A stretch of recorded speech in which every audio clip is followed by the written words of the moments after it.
Thank you all for coming tonight to tonight's listening session. My name is Joy Madison, and I'm an Adult and Teen Services Librarian at the Downers Grove Public Library. I'm very honored to be here as your facilitator this evening. This event is an opportunity to raise the topic of the role of police in our Downers Grove community. We're grateful for this timely occasion for Downers Grove community members to have their voices heard on policing concerns and comments. The Downers Grove Public Library and the Downers Grove Village have partnered together to allow Downers Grove community members time to talk about concerns and strategies regarding our police department. Given our limited space capacity, a recording of the event will be posted if you'd like to share it with others who could not attend. This recording will be posted on the library's website. Our goal for this listening session is twofold.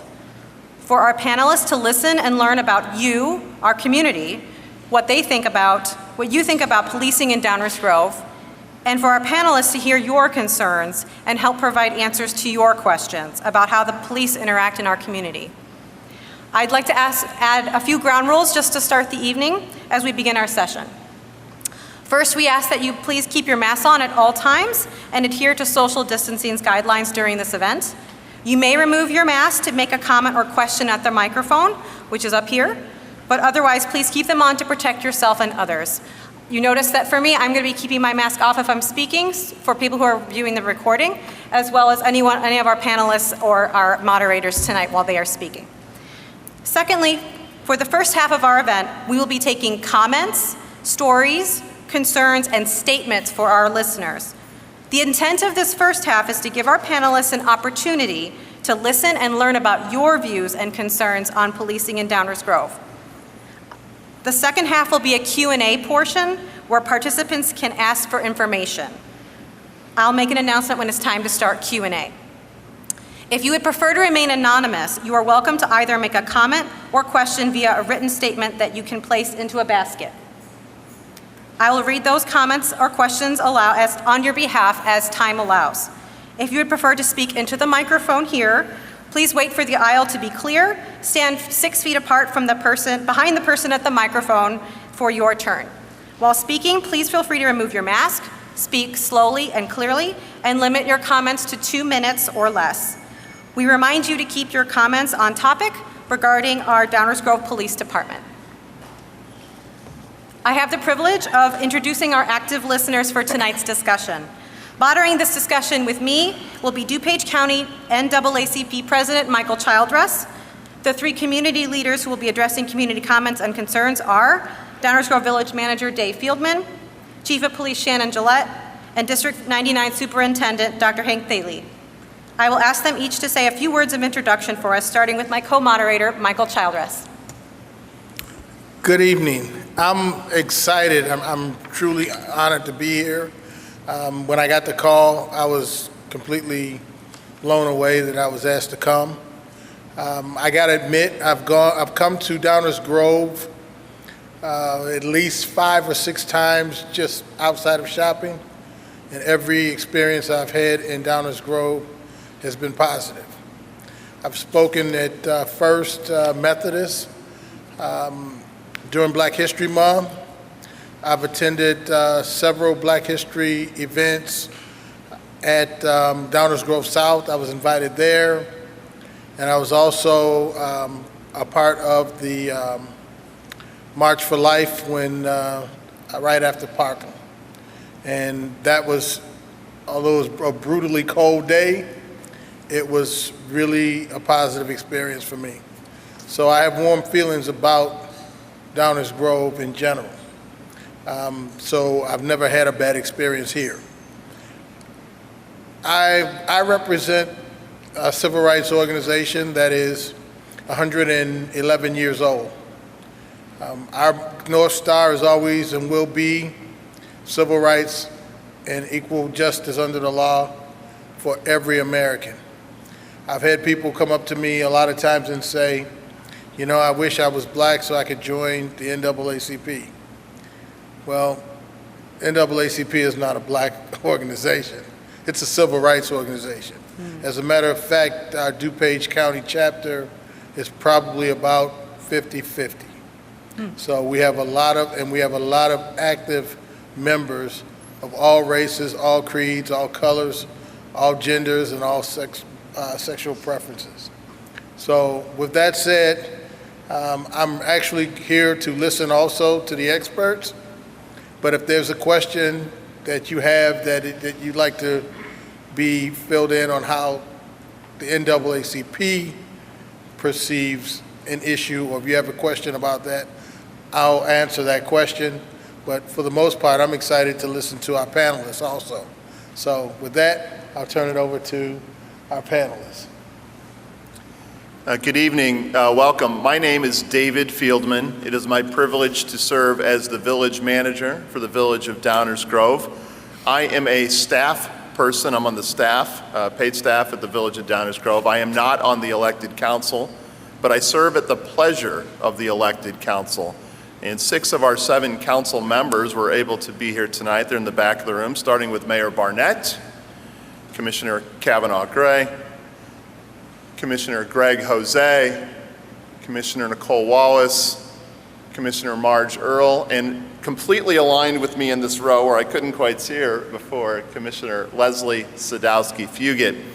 Commissioner Rich Colavani is traveling with his family, wishes he could be here, sends his best regards. If you see me around town, you'll probably see me around with my 2 high school age boys, my wife Marnie. We live right down the street from here. It's great to be part of this wonderful community event. Good evening. My name is Shannon Gillette, and I'm the Chief of Police in the Village of Downers Grove. And I'm excited to be here tonight and grateful that you've joined me for this conversation. I began my career here in the Village of Downers Grove 27 years ago, and I could not be more proud to serve alongside the exceptional men and women of the Downers Grove Police Department. I believe we have an exceptional police department, and I also believe in continual improvement, in listening and learning and growing through conversations like the conversation that we will have tonight. So thank you all for being here, and I look forward to having this conversation. Good evening, everybody. I'm Hank Thiele, the Superintendent of Community High School District 99, so responsible for Downers Grove North and South High. Might be weird to think, why is the superintendent here? But as we talk about community policing, the police and the schools have a very strong partnership in making sure that our schools are safe and making sure that there is a positive interaction between the Village of Downers Grove Police and schools with our school resource officers. And as discussions have come up in communities around policing, some of that conversation is around policing in schools and how that interaction works, some of the concerns around the school to prison pipeline and some of the statistics that are out there, and how we play a factor in that. So I'm happy to be here tonight to address any of those concerns. Thank you. To begin, I'll start with a few opening remarks we received in advance from you, our community members. If you have a comment or story you would like to share at this time, please come up to the microphone, socially distance. You can take your mask off while speaking, but please put it back on when you're finished. So we've had several wonderful comments and questions that you all have submitted. We were really blown away by just the variety of comments and questions. So we'll do our best to get through these, but I'll just kind of intersperse them and make time and room for anyone who would like to come up to the microphone. So the first comment we received from the public: I would like to thank the men and women of Downers Grove Police for their fine service to me and my children in school and when we needed them over the years. I appreciate the movement for transparency and how it's been embraced. I am for more funding to our police and fire. I would love a retro-type emphasis to have enough police and fire so they can be more of a visual presence in our community. Walking, riding, just pulling up when you're outside your home or out and about just to say hi, how you doing? I'm looking out for you. I feel that that's been lost because of money and have been replaced with negative thoughts that are easy to join onto the bandwagon. Let's put a face to all these wonderful men and women again. Thank you. Thank you for sharing that. Second comment. I am a person of color who's resided in Downers Grove for over 10 years and DuPage County for over 20 years. I grew up in New York City in public housing in Spanish Harlem and the South Bronx. During my youth, My family and I were grateful to have the protection of the police in our neighborhood. It gave us security in knowing if there was a reason to call 911, the police would respond in a rapid and professional manner. During the years we have lived in Downers Grove, we have found the police on all occasions to be professional and compassionate. We have a daughter who has special needs. During the recent lockdown, she had several mental health crises. When the police and fire department arrived, we found all of them to be responsive and understanding of the situation. I feel truly grateful that we have a police department that is professional, well-trained, and that has understanding of a situation. What is most important to me as a resident is not having more persons of color on the force, but having a police force that is attuned and possess great emotional intelligence skills. Without the support of the police as a youth in New York City, it would have been more difficult for me to survive the neighborhood I grew up in. You may receive comments that call for the defunding of the police department and that request diverting funds from the police department to other resources such as social workers. Every dollar taken away from public safety salary and staff is one less dollar to ensure the safety and well-being of the residents of this community. A reduction in response time or a reduction in police staff will not serve this community. Would anyone like to comment? Well, it's great to hear such positive comments with words like professional, compassionate, attuned, and well-trained. These are attributes we strive for not only in our police department, but every village employee, such that every interaction any member of the public has with any department is positive, whether that's in a regulatory fashion or a service provision fashion. So that is, it's great to hear that.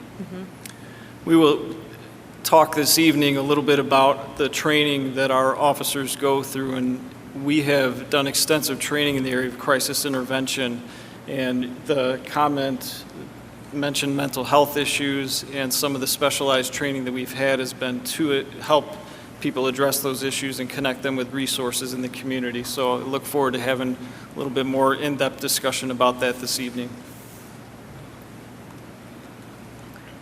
All right, our next comment. We need our police. I would not feel safe without them. They need to be less lethal in their responses. Perhaps more training in sociology and psychology would help the department. A full-time social worker might also help. All lives are important. Okay. All right, next comment.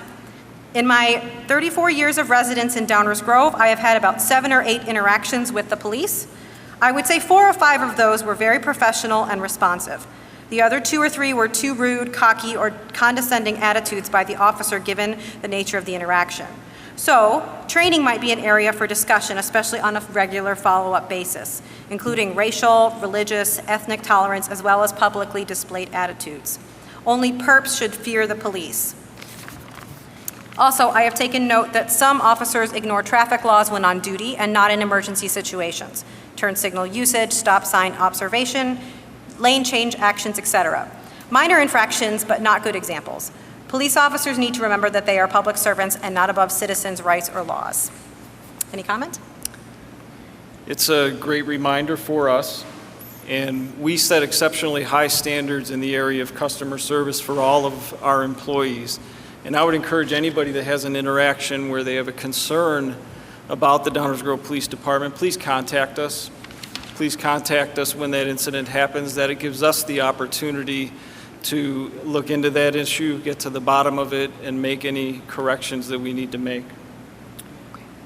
And there are other people on the village team that anybody can contact with any comments, questions, concerns at any time. Contact myself, any other staff members. Also, please feel free, everybody should feel free to contact each and every one of our elected officials, Mayor Barnett, our 6 commissioners. Their contact information is readily available on our website and other places. We all welcome all types of input, inquiries, and questions, and we'll do our best to be responsive to all of those. Keep going. Okay, next comment. In my several dealings with the DGPD over the years, I have found them to be very fair and empathetic. I have never had a bad experience with them, which I attribute to mutual respect. Treat officers with respect and they will return it. Sadly, police officers are painted with too broad of a brush where the sins of a very few are reflected upon the vast majority of the good officers. Okay. We also had a comment about police officers needing to work on diplomacy skills. overzealous and aggressive behavior unwarranted or needed?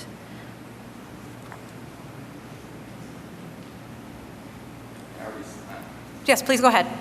So my intentions weren't to come to the mic, but my experiences with the Downers Grove Police, and I live in Bolingbrook. My kids have gone to Downers Grove South, and I've lived in Downers Grove.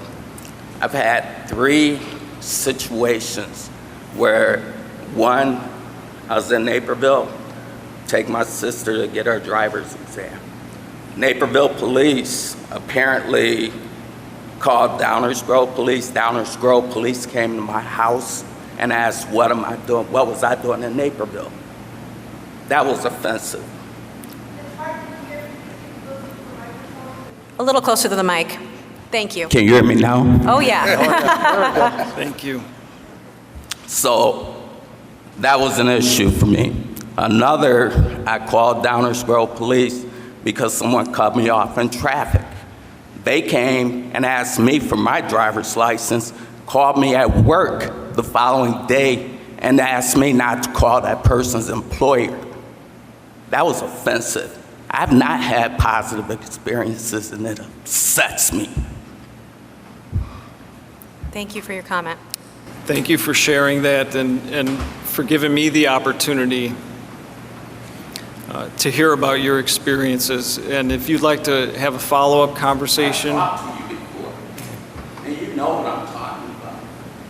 Okay. You even came to the spot where we were at Friday Electronics. Okay. But please feel free to reach out and have a follow-up conversation with me. And thank you for sharing that. Would anyone else like to comment, or I can go on to the next question? Yes, please go ahead. I've had incidences in Downers Grove. You come a little closer to the mic. Thank you. Should I take my mask off? Please do. I've had incidences in Downers Grove, and I've always been in this community. I've had my children in the YMCA and Cub Scouts, Boy Scouts during the time that I was married. After when I decided to file for divorce, the Downers Grove Police Department has been engaging with harassment towards me and participating with my ex-husband. I've had to face possible jail sentences. I've had false accusations in regards to being told that in court that I have been taking drugs, that I have a mental illness. I have spent over $20,000 as a single parent to contest these accusations, and I've won all of these court cases. These accusations also were submitted to DCFS, and I don't know if anybody is familiar with DCFS. I was not familiar with it, but they could legitimately bankrupt you in DCFS courts. And they could take your child away and bring your child to foster care. It's unacceptable because I too have tried to speak to you in the past. And lucky for me, I'm an essential worker, so I've been able to pay for these accusations. But it's inappropriate, and I don't know where the Downers Grove Police Department have any right or any knowledge, medical background that they can make these diagnoses. Thank you. Thank you. Could I ask you a question? Did you have a conversation with the state's attorney? Yes. Robert Berlin? What was good? Can you go back to the mic? Thank you. As a matter of fact, before they had arrested me and taken my son away from me for 3 months, I went to the Downers Grove Police Department. I tried to sign a complaint. I was told that Downers Grove is too small of a police department, that they do not take complaints. I also went to the state's attorney's office. I wrote a letter to the chief judge prior to my son being taken away for 3 months. It has been a horrible ordeal. And they have violated my constitutional rights. They've come into my home without a warrant. They have taken my phone and searched my phone without a warrant. They refused to take my son to a hospital to have him evaluated. They refused to take me to the hospital to have me evaluated. It has been a horrible experience.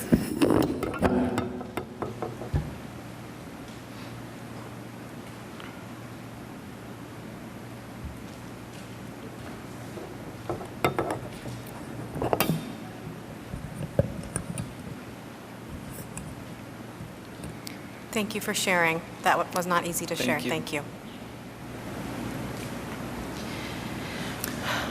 Next, unless anyone else would like to comment? Just want to share that we take great pride in our investigators and the work that we do to try to get to the bottom of any case. And we're certainly willing to take a look at your case and have a follow-up conversation. So please feel free to reach out and we'll continue these conversations. I would like to say one thing too. Go ahead, into the mic, please. Thank you.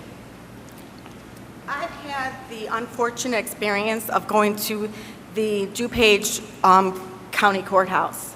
And from what I've seen in the courthouse where I've sat with other individuals that were in the same situation as myself, and majority of them were minorities. They were black individuals and they were minorities. They were single parents like myself. Very seldom will you ever see an affluent white person. And I'm being honest because I had 4 years of going to the criminal DuPage courthouse. And I've seen both sides. I'm not against the police. I'm not against defunding them. That's ridiculous. But I am against them not being accountable. Thank you.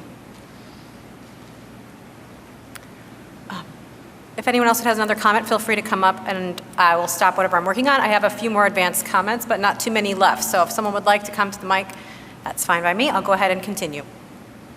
I've summarized a few comments here for brevity. A few community members commented on their belief that there is no police brutality against minorities or systemic racism, that these topics are encouraged by a media that is politicized. One commenter suggested looking at Larry Elder's Uncle Tom video, where it argues that police brutality against African American individuals does not exist. Another commenter lamented the anti-police movement, stating that anti-police protesters ignore thousands of times where white officers help black people every day, stating that this movement is a fascist and anarchist movement. These community members argue that law enforcement is being weakened by media and that facts matter. And that's the last of my comments, unless someone else would like to comment on that. I'd like to comment on that. And I did send out a message earlier this summer and around the topic of systemic racism. And I think that this is a concept that gets confused often as we get wrapped up in the politics of looking at justice for all people in our country. And I think that the statement that was made there is what we typically hear when people look at systemic racism and they start to look at who has been disadvantaged. And their experience might have never been one of being disadvantaged by an organization or another group. And I encourage people to look instead of at the disadvantages, the ways in which perhaps your status, your race, your background, your neighborhood gives you an advantage over others. And those advantages sometimes cover up for us or don't allow us to see the disadvantages that others are experiencing. And many times those disadvantages only show themselves through large data sets and looking at large trends across large groups. And when we dig into those, many times we see things that stick out. We see them in our data within our own schools. And those are the things that if we're really going to make differences in our communities, that we need to be brave enough to look for those. We need to be brave enough to accept that they may be true, and then brave enough to do the hard work to try to correct those things. And that's the true systemic racism work that needs to happen that's out there. Thank you. Mike, would you like to put anything again on top of Dr. Thiele's comments? Yeah, I agree. You look at things through a prism of your sum total experiences. If you've never experienced police brutality, you've never experienced racial profiling, you wouldn't see it. Okay? But I'm going to be honest with you, period, point blank. I don't know one black person in my life that doesn't have that queasy feeling when a police officer pulls in behind them. You don't have to be doing anything, okay? But when the cop's behind you, his lights don't go on, anything, but you know he's there. And that's just the psyche of the prism of where we come from. I do want to make a comment about policing in general, though. I want to dispel the myth that black people are anti-police, because there's a lot of sentiment going on around that. We're not anti-police. We're anti-police brutality. We're anti-harassment. We're anti a lot of things, but anti-police is not one of them. Because at the end of the day, we all turn on our televisions. Generally, black people are more or have a higher probability of being a victim of a crime. And being a victim of a crime, we have to call on the police at times. All we're asking for is equitable treatment under the law and fairness when you're dealing with us. Now, this gentleman said he had a number of issues. I'm still not sure. I'm still trying to wrap my mind around why it was necessary for you to proclaim that you were in Naperville and why that was even necessary. This is America. We can go we don't have borders. And we don't have to show passports to go from Downers Grove to Bolingbrook to Naperville. So I'm still trying to wrap my mind around what would cause that to happen. That kind of behavior is unacceptable.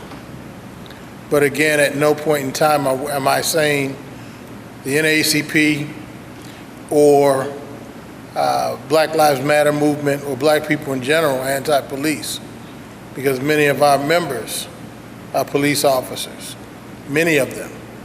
And many of the people we work with are police officers. We have organizations, Unity Partnership. The founder of that organization is a life member of the NAACP, and she works directly with your police chief. And she works with many of the city officials, the mayors. So we're trying to bridge that partnership in the communities so that there's a familiarity and an understanding of our life experiences, just as we can understand the life experiences of a police officer when they stop you. Again, just because they stop you doesn't mean it's racial profiling, but it doesn't mean it's not racial profiling. Okay, so what we need to do is work together for I guess what the Declaration of Independence is, a more perfect union. Will we get there? It's going to be a long time, but if we only talk at each other and never talk to each other, then there's always going to be those walls. You know, again, the police chief has offered to speak with you. I say you should. I know you spoke to him in the past and maybe you were talking past each other. Okay, but again, there's still an opportunity one more time to be heard. And I don't have a problem being there with you. Unity Partnership will be there with you. We can all sit down, because again, why were you in Naperville? It's kind of an unacceptable behavior for me that I'm just still trying to wrap my mind around. There are a couple of things on it to speak to. The superintendent of Downers Grove South, I have a lot of respect for both of those high schools. I think you guys do a great job. I'm an alumni of Oak Park, River Forest, and my sister went Downers Grove North, so we have a rivalry at home. But you mentioned the we and our socioeconomic backgrounds, and we don't think this world exists. And for me, it's not quite that way, because when people see me, they don't see that I have a doctorate degree. They don't see that I have a 6-figure income. They don't see that I have children who have master degrees. They don't see that. They see this. And then the interaction begins. And that's a piece that we all have to deal with.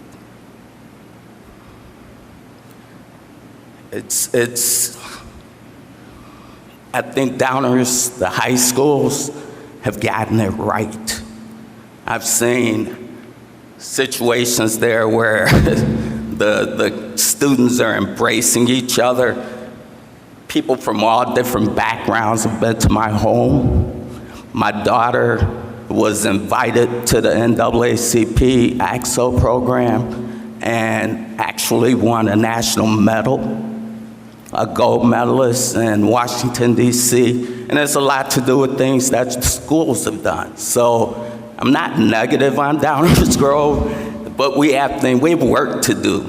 And I'm willing to talk to you as long as we have to speak in order to get things moving. I didn't feel that in my conversation with you that you were listening to me, but more being defensive of the officers who were involved in the situation. You wasn't directly involved, and I think you wanted to be, but you had a job to protect your officers or their credibility, and I think that entered into our interaction, so it made it very difficult. So those are some things we have to think about. How do we address issues people bring without defending the indefensible? Well, one of the things I have to say is that you have to applaud the gentlemen because they're here. And in a lot of communities, they don't want to hear it. You know, to take the time out of their evenings, and all of the people in this room, I'm sure there's a lot of things you could be doing than being here. But this community took the time to show up to a very important issue and a very important evening. So again, I'm appreciative of being here, and I was appreciative of the call. And it didn't take me 2 seconds to, whatever was on my schedule was gone, because I wanted to be here tonight at this particular time. We're so glad you're here, Mike. Thank you. I think you said something very important, that we have work to do. And Mr. Childress, you made some very important comments, that we're not anti-police, but we're anti-brutality, we're anti-harassment, we're anti-discrimination. And this is common ground that we share. And this is where our conversation has to start. And my commitment to you is that this is the beginning of a conversation and not just a one-time event. So please continue that. Please reach out to me, and I'm here to hear you. Hi there. I am I'm an alum of Downers Grove South, left for 15 years, came back, and I just want to thank you for, like what Mike was saying, having this conversation in the first place is a critical first step in what we're trying to do. I think, first of all, I'm very sorry to hear about your experience. It's unacceptable. And I think there's a lot of voices who aren't being heard tonight that have had the exact same experience. And I'm just sorry that it took me a long time to start really connecting to what you've been experiencing. And so my challenge is that, well, first of all, police have a big job. You're asked to be social workers. You're asked to respond to mental health issues. You're asked to de-escalate the domestic violence situations. So there's a lot that's being put on police that makes your job very difficult. However, there's an opportunity to rebuild trust. And I think really that's what the issue is that you have a community, especially with people of color, who don't have a trust there. And so every opportunity a police officer has to rebuild that trust is a very small step to creating this community that we're all trying to create, which is why we're here tonight. And I challenge not just the folks here in the room, but the mayor as well, is we're talking about policing, which should be the last step. You know, addressing an issue should be the last step. What are we doing to build the community to make sure that people of color feel welcome here? And building trust with the police is an important part, but what else are we doing in our community to ensure that people of color have their voices heard, that they feel heard, and that they have, you know, the platform by which to speak their mind? And I agree. As an alum of Downers Grove South, I feel like, you know, there's a lot of good stuff that's going on in the high school. Living in a community that's predominantly white, I had a lot of diverse friends that I grew up with, and our experiences together in that critical time being high schoolers was so important to how I perceived people who were different from me, because we came up doing something together that those differences kind of melded us together. So I think our community has a lot of good roots here. We're doing a lot of good stuff. It's just a matter of rebuilding trust and making sure that people of color feel that their voices are being heard and that we're doing stuff as a community, not just in a policing sense. This is the last step, but what are we doing 5 steps, 10 steps, 100 steps beforehand to make sure that we're all being in this together? So thank you so much for hosting. Thank you. Thank you. Thank you. I'd like to follow up on that. Those questions really are timely. What else are we doing beyond policing as a village government to make sure everybody feels welcome and it's a welcoming community? The Village Council recently commissioned a group called the Human Services Ad Hoc Committee to look into these and similar issues. And they met several times last year, and they're actively meeting again now. And these topics, these questions, these issues are front and center to their discussion. They have a report due to the council in just a few months. And they will have their recommendations with things that the village could consider doing to address the very topics that you brought forward to our attention tonight. So, I would agree that being a respectful and welcoming community for all people is a community-wide issue. It is not just the police, but our commitment to you is that the police will be a part of that solution. Go ahead.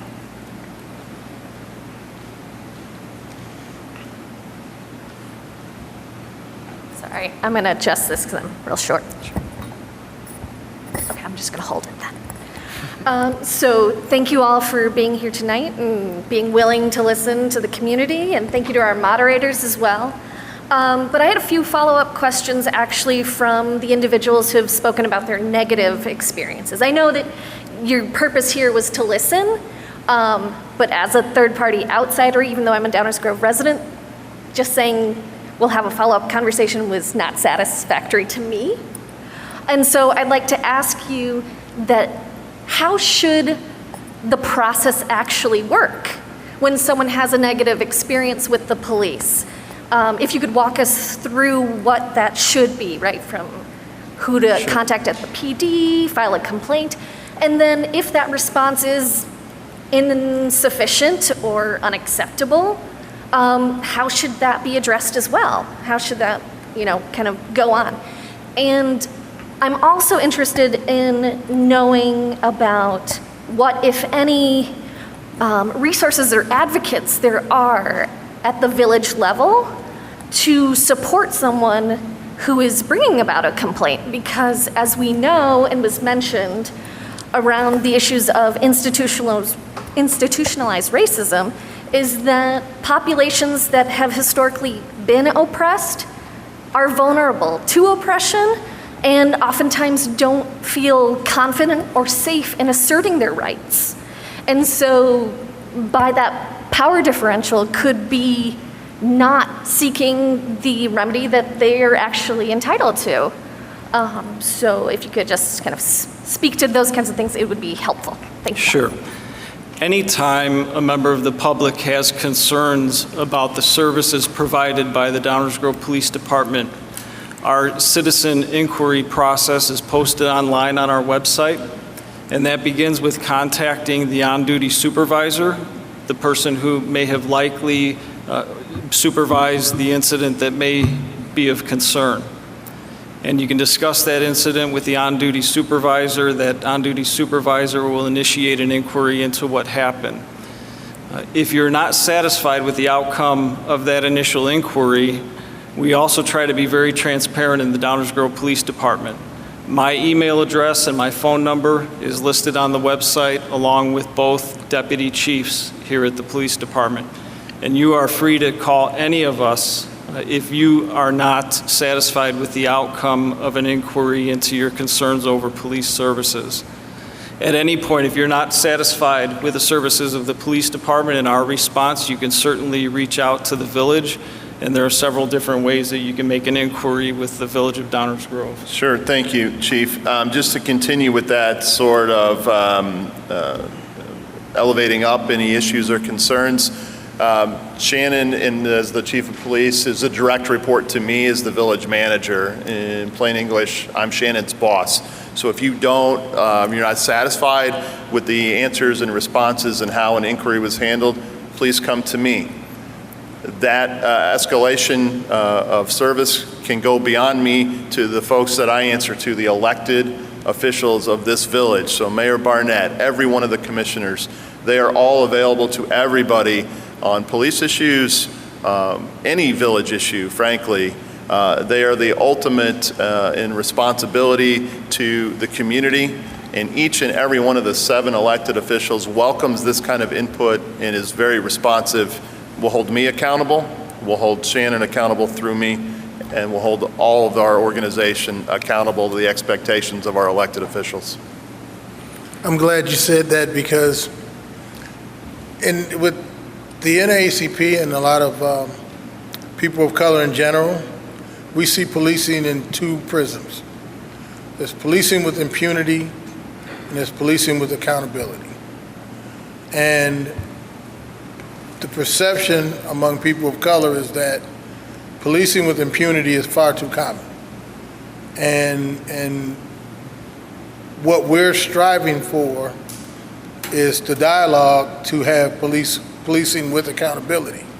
Again, at no point in time do we ever feel like we're anti-police. We just want the police to be accountable. One of the things we grant, or we bestow, awesome responsibilities to police officers. It's not just a job. The guy in that car determines whether I'm going to go home, I'm going to go to jail, or I'm going to go to the morgue.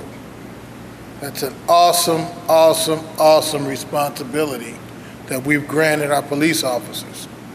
So with that, you cannot have impunity. You have to be accountable. You have to be accountable to the police chief. You have to be accountable to the city managers. You have to be accountable to the mayors. We'll go back to George Floyd. Here's a man that everybody saw was murdered on television. And it didn't take not even a day, and the mayor fired the police officers. Now, due process says that an investigation has to happen, because we bestowed this man or these men with this responsibility. So I didn't have a particular problem with the amount of time it took, but the fact that what we saw, you cannot be a police officer with that type of behavior. You have to be accountable to someone. And we've been waiting far too long for people to step up and say, you will be accountable for your actions. These actions are unacceptable behavior for a police officer that we've bestowed with all of these powers. It's just unacceptable, and you can no longer be a police officer on this force. Now, I've heard the term, a lot of times people say, well, 99.9% of the police officers are good people. And I agree with that. But on the other hand, my body, I could be a marathoner in peak performance. But if I have 1% cancer, I'm still sick. So at what point is that particular behavior unacceptable on any level to any police officer? Anyone wearing that uniform in blue that sees the misbehavior has to speak up and say something. That's kind of a John Lewis thing. If you see something, say something. You have to say something. And you cannot sign off on reports because that's your buddy or that's your coworker. You have to be accountable for your behavior. And when we get to that point in our communities, we'll have a better community to move forward in. Thank So you. I can elaborate a little bit on our internal review process. We have several layers of accountability, and we hold our officers to exceptionally high standards, and I believe we have an exceptional police department. We're also human, and we're also not perfect, and when we make mistakes, we hold our officers accountable, and we investigate those incidents.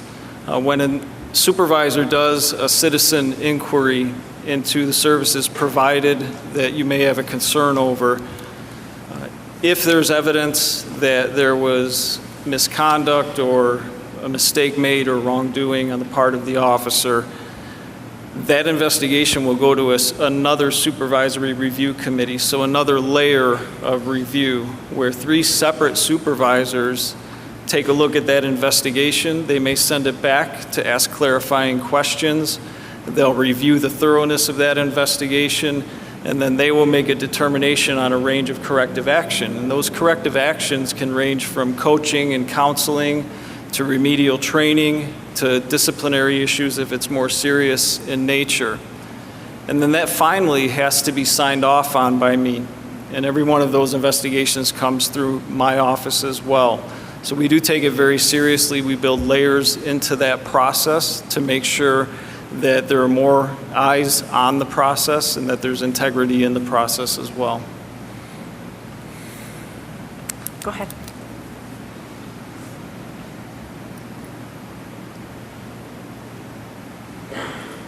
There are obviously multiple layers of concerns. Could you move a little closer? Thank you. Obviously, there's multiple layers and areas of concern that are being brought up, including interactions that may make a person feel demeaned, which are extremely important. This was all the concern that probably led to this was George Floyd's and then the recognition of so many other black persons' deaths at the hands of police. And we have to be sure to address the issue of the risk of death. Would you mind moving a little closer to the mic? We can't hear. It's still, is it on? Because I'm really close. There you go. I feel like I'm eating it. We have to be sure to address the issue of possible inappropriate use of force. I appreciate the fact that last month many statistics were released that were published by Mr. Barnett put them up. I think you had prepared them, and it appears that our police force does not have a major problem with inappropriate use of force. However, these severe situations, like someone being killed, are not common. They're not happening every few moments in the country, so it's always possible that an inappropriate shooting or death could occur because they're uncommon. One of the concerns that I have about police forces, I believe such as in Chicago, has been that they, to my belief, they have contractually protections against investigations. My understanding is that a police officer, before an inquiry can be made, before they can be interviewed by police or internal investigations or whatever about a shooting, they have 24 hours to cool off and make up their story, perhaps, but contractually through their union. There are all kinds of defense systems. And I'm wondering, do the police here, our police, would they be immediately interviewed without or interviewed within an hour or so, rather than give them 24 hours to talk it over with their friends and so forth? So one of the areas of police reform that came about in 2016 resulted from the Illinois Police and Community Relations Improvement Act. And that Illinois Police and Community Relations Improvement Act stemmed from President Barack Obama's task force on 21st century policing. And we took those recommendations here in the state of Illinois and made them statutory. And one of the primary components of that was to require third-party oversight and investigation of any officer-involved death, any officer-involved shooting. So in those circumstances, if we have an officer involved in a shooting or a death, we have to reach out to a third party, which in our case is a multi-jurisdictional task force that's overseen by the DuPage County State's Attorney's Office, and they will follow their protocols for an officer-involved shooting investigation. Now, the specific issue of whether an officer will have time between the interview and from the time of the shooting and the interview, there's science that shows that if a person that's involved in an officer-involved shooting is involved in a traumatic event and maybe given that opportunity to have a rest cycle or a sleep cycle before they have to give that statement. But that is at the jurisdiction of the officer-involved shooting task force, that multi-jurisdictional agency, that third party that would oversee that investigation. Go ahead.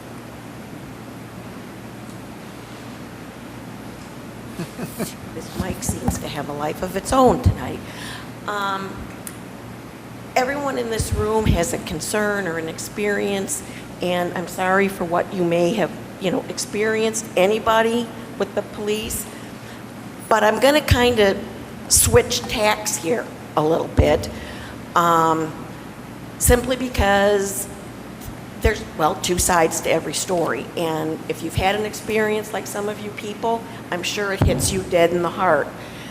But my experience is my husband and I have 3 grown sons. They all went to Downers Grove North. Fortunately, the only thing in high school that they had connection with the police was when one of my sons was a witness to an incident and was asked to speak on that legal thing. Other than that, the only other experience was our youngest son is a police officer.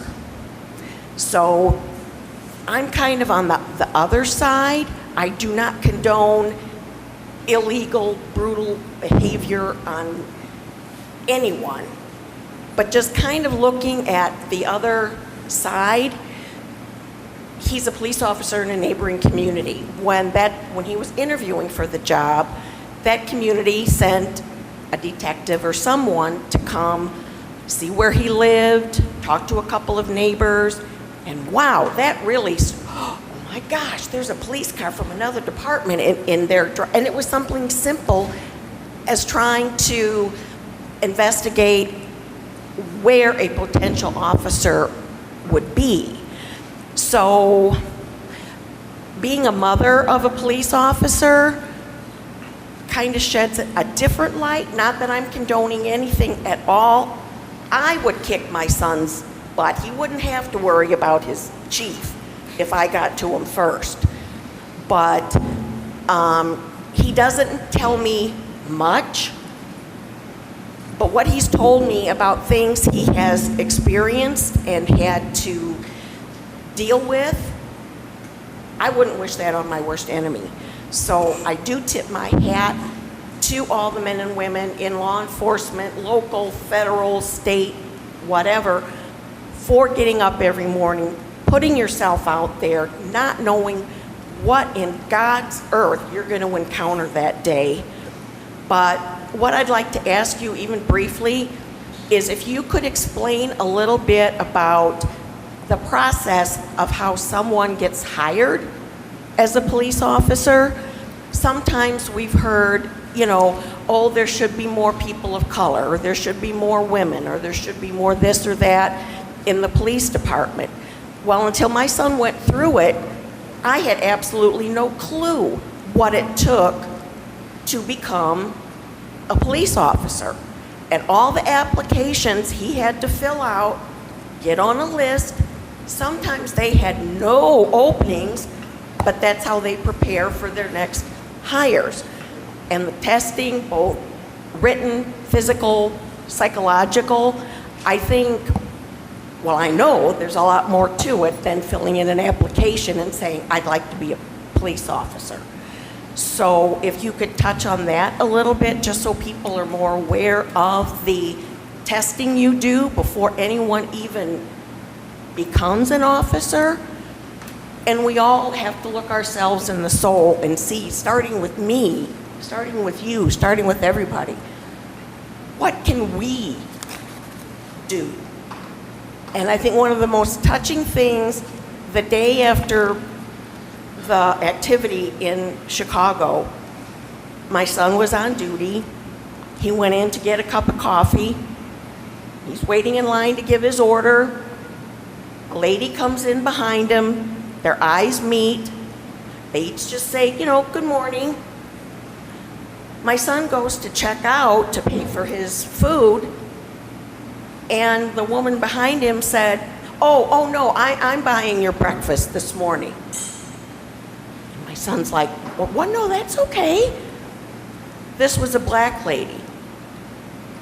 My son and her are standing there after that horrible night in Chicago, arguing over who was going to pay for whose bagel, because they were just two people trying to make some connection after a horrible experience. And my son, 6'5", whatever, he almost came to tears at a simple act of kindness. So if we could all kind of search our hearts, myself included, let's not point you.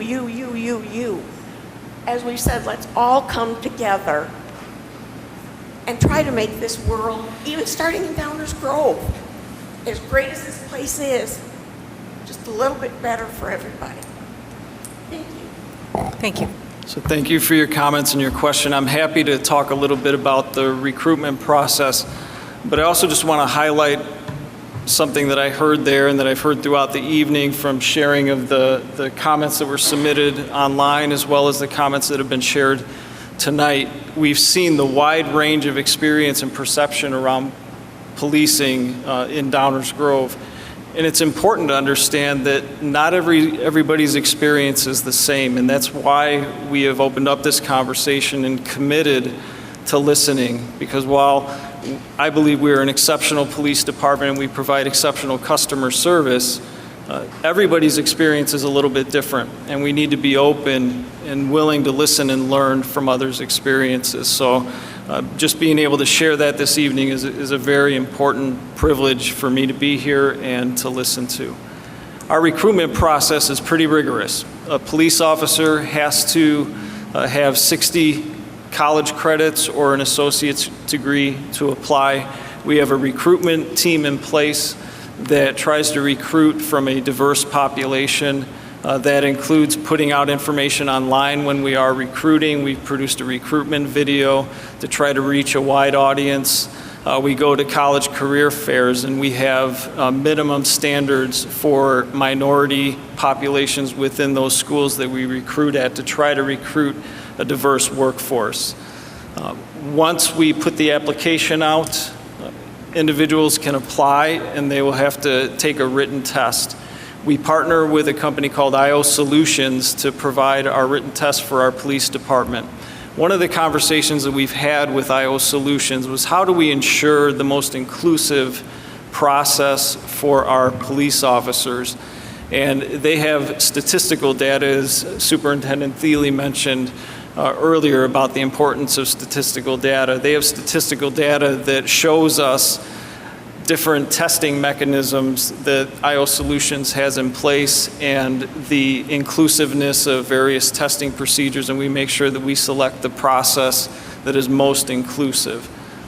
Once an individual passes the written test, they're invited to a panel interview process where they have a series of questions posed by our staff, where we have an opportunity for our fellow police officers to evaluate their responses to ethical-based scenarios, police-style scenarios, to gauge their reactions and their responses to make sure that their values that they express verbally reflect the values of the Downers Grove Police Department, that they can multitask and they can make difficult decisions.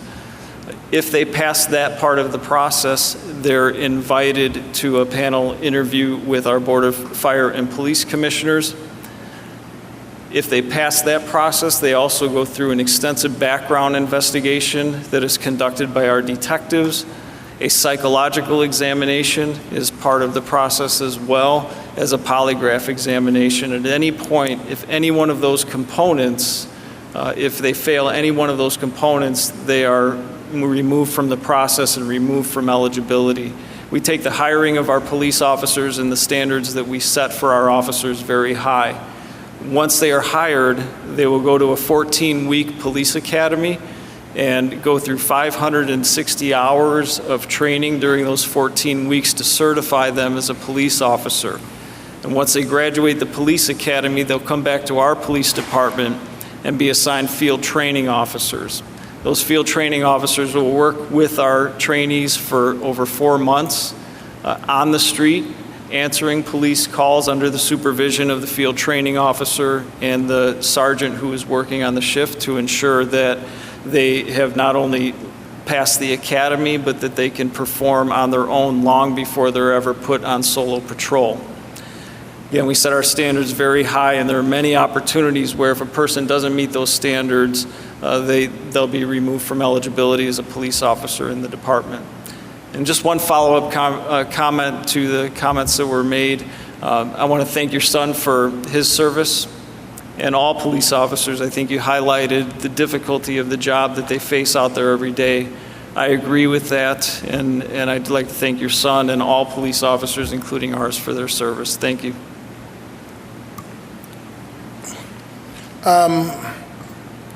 I'm going to give a quick comment too. We at the NAACP and Unity Partnership together, we've been talking to our kids, and that's something we need help with in the school system too. Inherently, because of our experiences with police officers, it's very difficult to get our younger kids to even apply for being a police officer. Some of it comes from us as parents. You don't want to be a policeman, you don't want to stay away from the police, that kind of thing. But it is a very, very good career that you can thrive in it.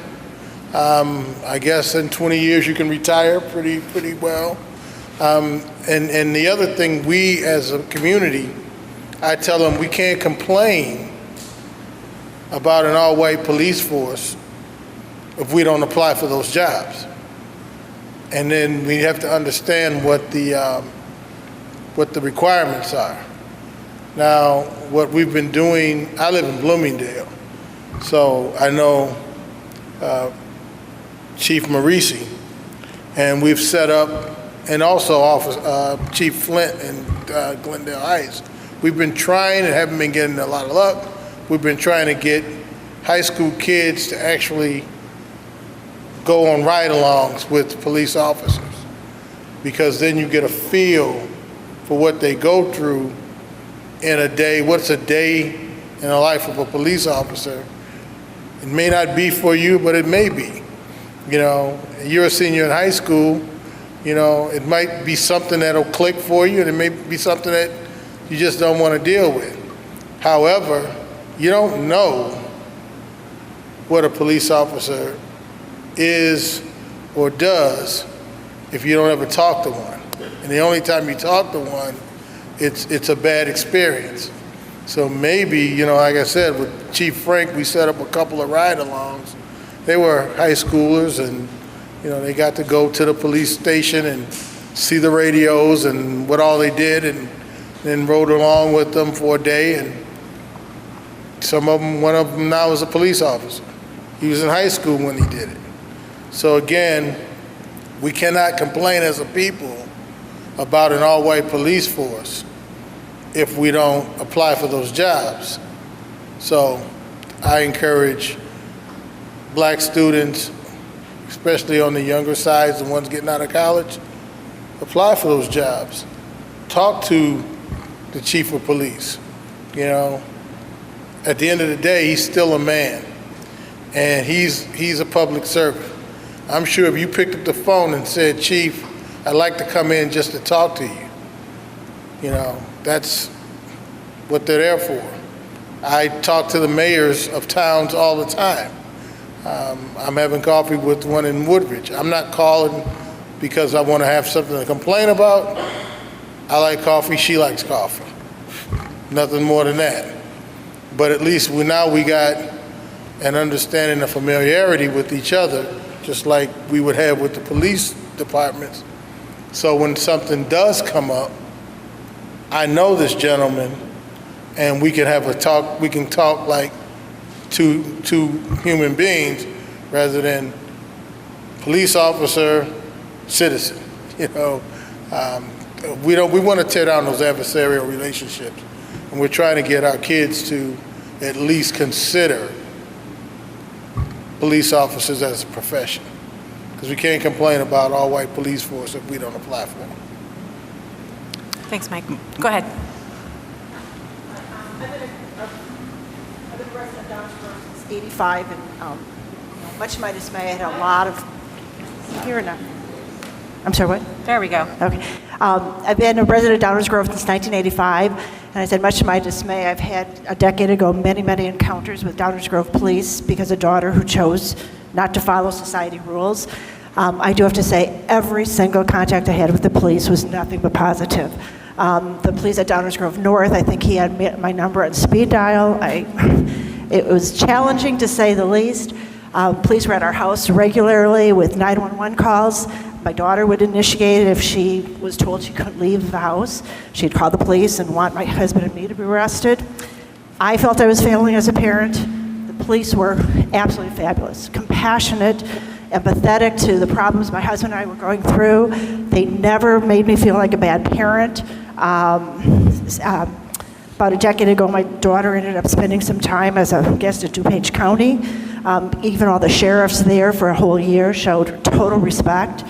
I do have to say we have a success story. Our daughter's clean and sober for 6 years. She's working within the recovery community. Will soon be graduating with a degree. To help other people in recovery. And I just think that the police were fabulous with all we were going through. So we had a very positive experience, and I just, again, I failed as a parent. The police never, ever treated me that way. And I was so grateful as I was struggling. So thank you much. And thank the police at Downers Grove North. Thank you for sharing that. And I often receive compliments and recognition for our officers, and it is always very rewarding. It's very reinforcing, and it means a lot to the officers and to the department when they get that type of feedback, so thank you. And may I revisit just a couple of comments from Mr. Childress, especially about recruitment. We strive to have a police force that is representative of the demographics of our community.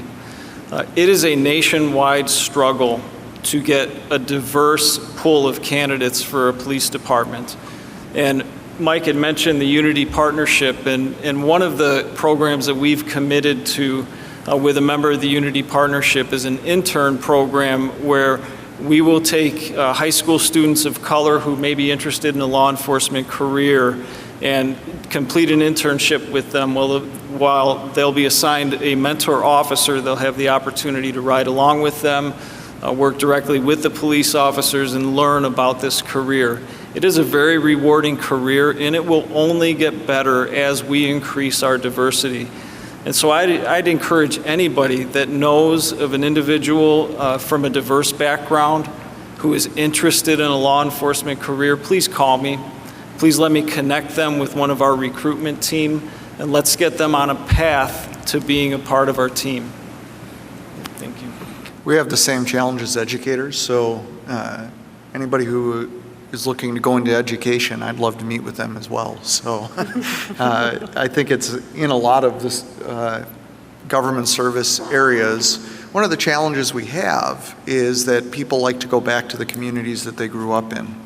And sometimes that's not true for our students of color that didn't have a great experience into the communities that they grew up in. So sometimes it's our own fault of what we've done in the past that makes it hard to attract the candidates that we need now. And I think that we need to do a better job of letting people know we want them to come back to our communities and serve where they grew up and help make a difference here.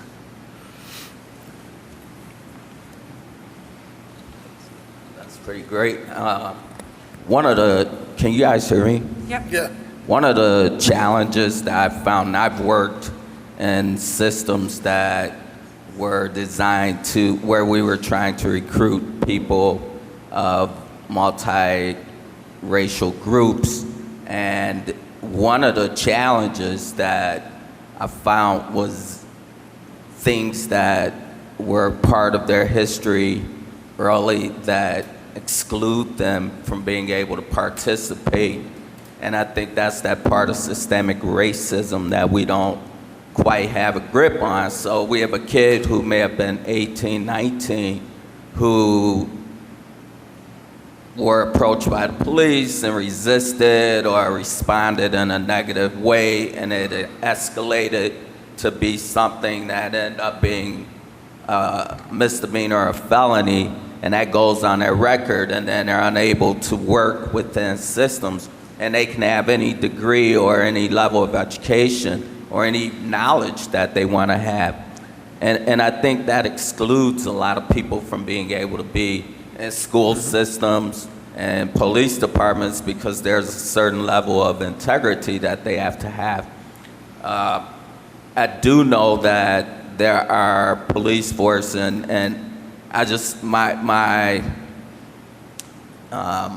example, I guess, would be the Village of Oak Park, because they've done a magnificent job of creating a school system where they embrace and really focus heavily on bringing in people of color and people, just everybody, to be embraced in their community, in their schools, in their political system, the whole nine. And it hadn't always been that way. So I think that there's something out there that could be a model. And several years ago, I was on a multicultural committee with the Village of Woodridge, and they invited people in to help train them so that they can then move in that direction. They were looking at things as far as what's in their stores. And I think that's where we have to start looking at the community and going, how do, it's not just the police, it's not just the schools, but when people come and they go into a grocery store, can they get the things that that their culture eat? Can they get the things that their culture, in their hair? So are those things part of the system? Do they celebrate all cultures? And I think that's where some of the work can begin too. And I'm retired, and I know I look like I'm old enough to retire, but I'm willing to help and be a part of any system or anything that can help move things forward. I have more time on my hand than I know what to do with this COVID thing, but I am available, and I'll reach out to you guys and give you my information so that you can connect with me, so that I could assist or be a part of whatever the forward movement is. And by the way, my father and grandfather were police officers in Chicago, so I know what it's like to be raised in a system where you're expected to follow rules. I've never in my life broken a law, ever. Well, maybe a traffic violation, but nothing that has been problematic. So, I know that it's doable, but we have to make it happen. So, Thank you for their service.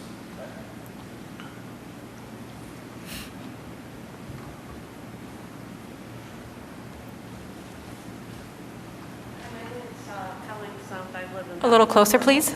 Sorry, can you move a little closer to the mic so we can hear you? My name's Colleen South. I've lived in Downers Grove since I was a kid. You can remove your mask if you like.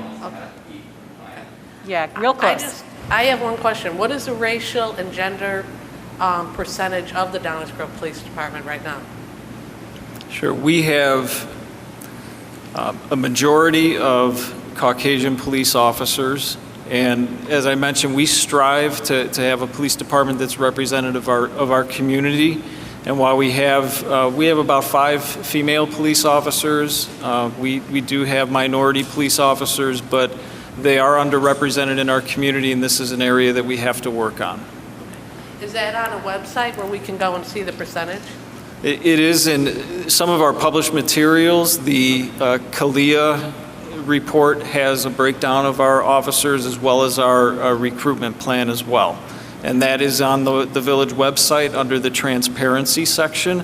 And I apologize, I don't have all the numbers in front of me, and I don't want to say something that's incorrect.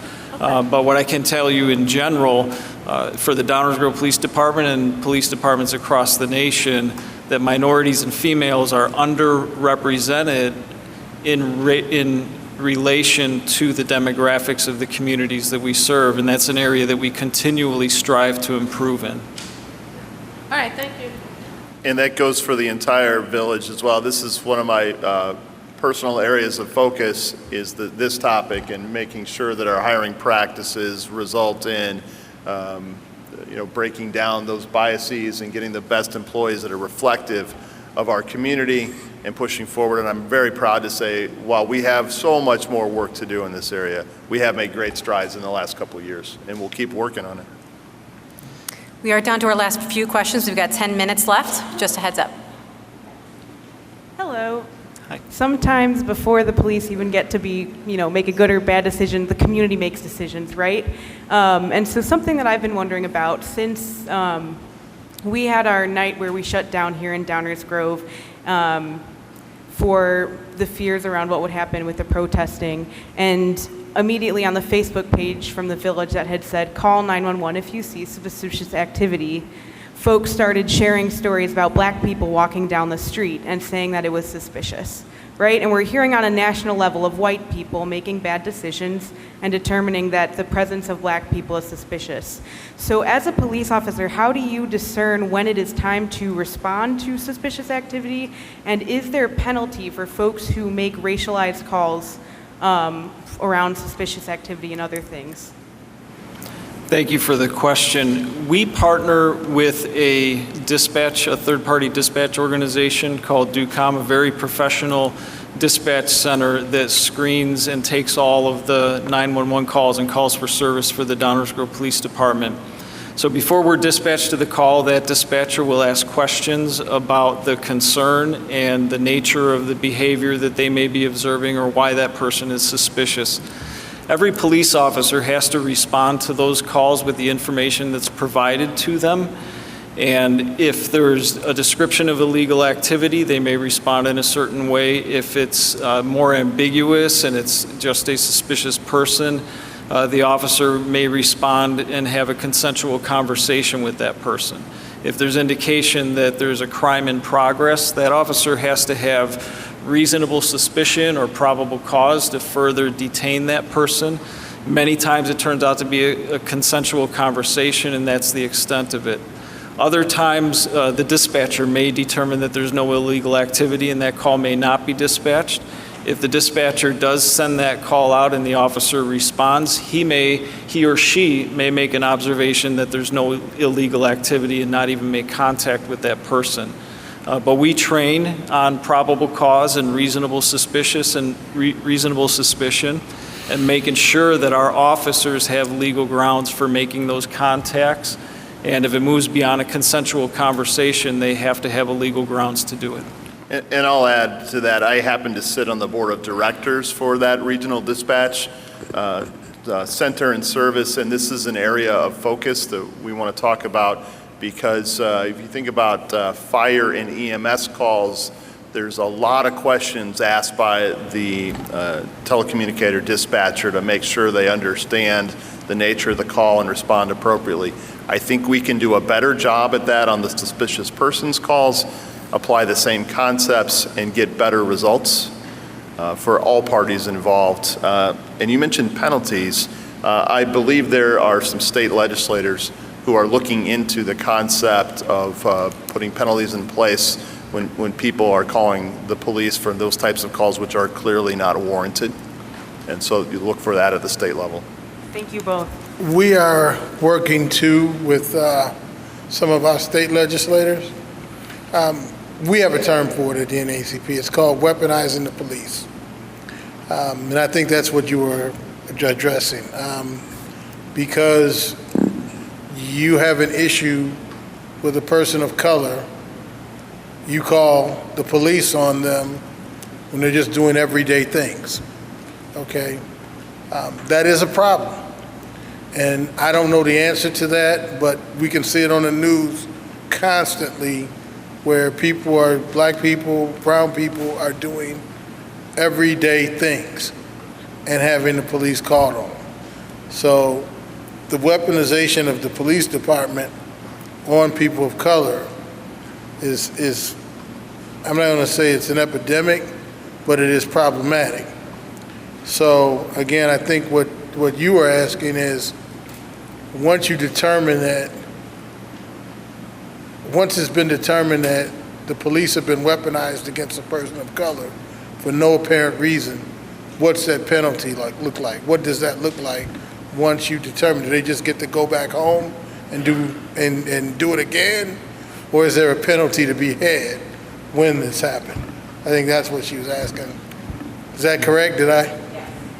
Yes. Okay. And just a couple more important points on there. I want to stress that no police officer wants to respond to a call that is unfounded in that nature. Our resources are better spent elsewhere, certainly. And then the other point is that every police officer anecdotally, I think, would agree or tell you that quite often the information that comes in through the initial call turns out to not exactly be what they find when they get on scene and investigate those calls. So every officer takes the information that is given to them, but they don't take that for granted. They understand that through their training and their experience, they have to investigate those calls based on legal precedent and reasonable suspicion and probable cause, and to not overstep their legal authority in having those contacts. This is our last question. Evening. Realizing that much of policing in America is managed at a local level, I'm curious from a data management point. I heard an analogy the other day that the FDA has better data on how many chickens the poultry industry is killed than the Department of Justice or any other federal agency has on humans being killed. Now, I don't know how accurate that is. I want to understand is, how does data from the local level, municipal or county, how does that feed up to the county, to the state, to any federal agency that's an authority in that? And if there is limited feeds, what can we do from a resource or support standpoint to bolster that? Thank you for the question. In the past year, the federal government has instituted a national use of force database. So if there is a serious use of force, use of police force that results in a serious injury or the death of another person, currently police departments can voluntarily submit that information to the National Use of Force database. We are one of the organizations that was an early adopter of this program. And so if we have an incident like that that meets the criteria, we will submit that to the National Use of Force database. That right now is not mandatory for all agencies, and we are hoping that it moves in that direction, because I agree that those statistics, that data is very important to understanding the trends around the country and to continuing to improve the professionalization of police departments.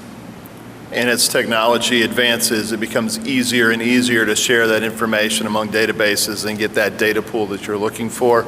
We're wholeheartedly behind that. We already take all the data at the local level. It's just, can we get it pooled in a place where we can get a better understanding of the national trends, issues, and impacts. So we're getting closer and closer at the county level with shared databases, state levels making progress. So I think it's just a matter of committing to those concepts, which we do because we already take the information locally.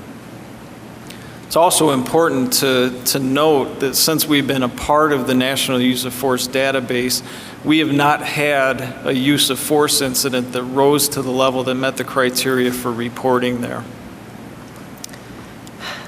Thank you. Thank you, panelists. Thank you, everyone who's participated tonight. Your input has truly been invaluable. There were many advanced comments we didn't get to, but all comments, including those that were submitted in advance, will be provided to the panelists. The police department's FAQ page will be updated to reflect answers to questions and comments, and this video will be posted online. And you can also find it on the library's website, dglibrary.org/listen. Special thanks to Lucas Weiss from the Park District for allowing us to use this space. On behalf of the village, the police department, and the library, we thank you for taking the time this evening to address policing here. Lastly, we've realized this event may bring up more concerns or questions, so we hope to offer possibly a follow-up session in 2021. Please stay tuned for more information through the libraries and Village of Downers Grove's website. Thank you. Have a good night. Thank you, everybody. Thank you.